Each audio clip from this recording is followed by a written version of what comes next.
Well, you want as boring a breach as possible, right? And the way you make a breach boring is to just handle it really well. And, you don't run away from it, you don't hide under your desk, you own it.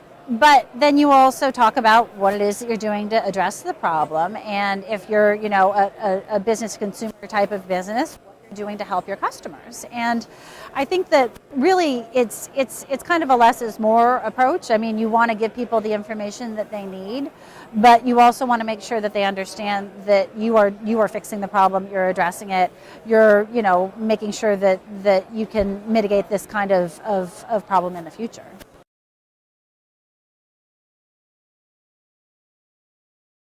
Well, they need to do it jointly, obviously. But I think that the nice thing about the InfoSec professionals is they lend a lot of credibility to the message, right? I mean, if this is your IT professional saying, hey, every time you click on that, it ruins my day. It literally takes over my entire day.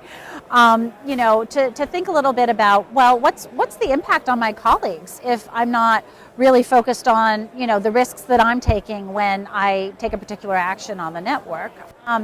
And I think that I think you're right. It's sort of having both the marketing people kind of do a little role playing with the technical professionals, and the technical professionals doing a little role playing with, the marketing people. Not in that they're not really trying to sell a product, but they are kind of selling security internally. And I think that the nice thing is that I think that broadly the awareness of cybersecurity and the importance of it, you don't have to sell that anymore. But a little bit of the how-to, you have to demystify it. You have to make it something that's accessible. You have to make it something that makes sense.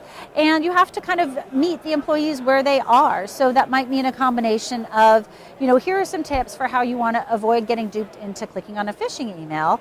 And here are some tips for how you and your family can, roam around safely on social networks on the web. And so you're kind of combining it with things that are useful to the company and important to the company's security, and then things that they can also apply as well at home. And by the way, there are a lot of employees that go they check out their Facebook page at work. So, making sure that people really understand what's an appropriate or a safe way to do that, and what might put you at risk is important for the company too.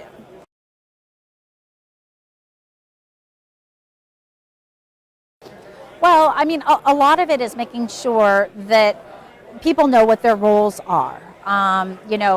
What is legal's role? Is legal running the show? Do you have an emergency response team? Are they running the show? Who's kind of calling the shots on the actions that are being taken? And then who's responsible for making sure that those actions are being communicated within the company, and then to the degree that it's relevant and important outside the company? And do those people have the tools that they need to communicate that? Do they have just the background education to understand what it is that they're talking about? And, have you thought ahead of time about how it is that you're going to talk about, say, a cybersecurity breach when you don't have any details? You don't know how, how someone got in, what was taken, if anything was taken, how long they've been there. You don't know any of that, at the point at which oftentimes you need to explain, at least internally, if not to customers and perhaps to the public, that something happened. And so thinking about how you can, at least explain the situation without providing so much detail that you're going to be in trouble later because you're suddenly changing your story and then you look like you aren't in control of the situation. Calibrating that message ahead of time is really important.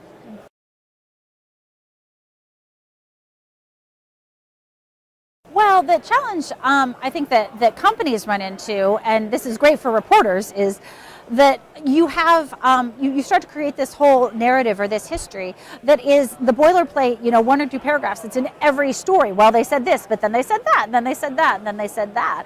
And we're actually seeing it right now if you look at some of the coverage of this breach of TalkTalk, which is a big British telecommunications company.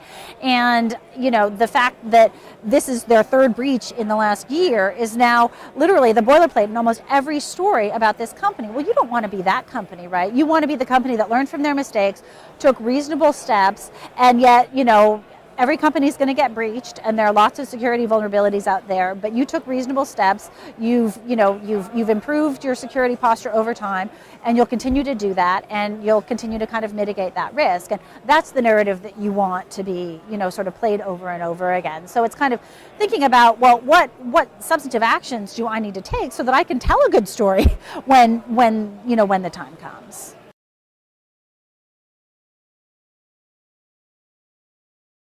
I think it was sort of the challenge of a lack of consumer demand for security for those things that are now increasingly being connected to the internet. That if you don't have first of all, consumers aren't even aware that these things are really being connected, right? They don't. I think that if someone did an audit of items in their house, it probably wouldn't be.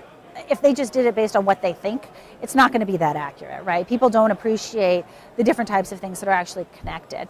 But even when they do, a lot of times they don't know how to value security in that zone. Well, what's the cost of a lack of security, or what's the benefit of having security? And there's no real way to really understand or assess it. So I think that sort of the lack of consumer demand, which is there for a lot of reasons, is one of those things that is a real hurdle to get over if you're talking about how to improve security for a whole range of things now connected to the internet. If it's a watch, if it's a child's toy, if it's a refrigerator, if it's a car, if it's an industrial control system that controls the electric grid. I mean, those are all things that were initially never intended to be connected to the internet, and as they are increasingly, figuring out the security solution is really tough. But particularly if you're talking about consumer type goods, I think that kind of getting that pull of demand is a big hurdle to get over at this point.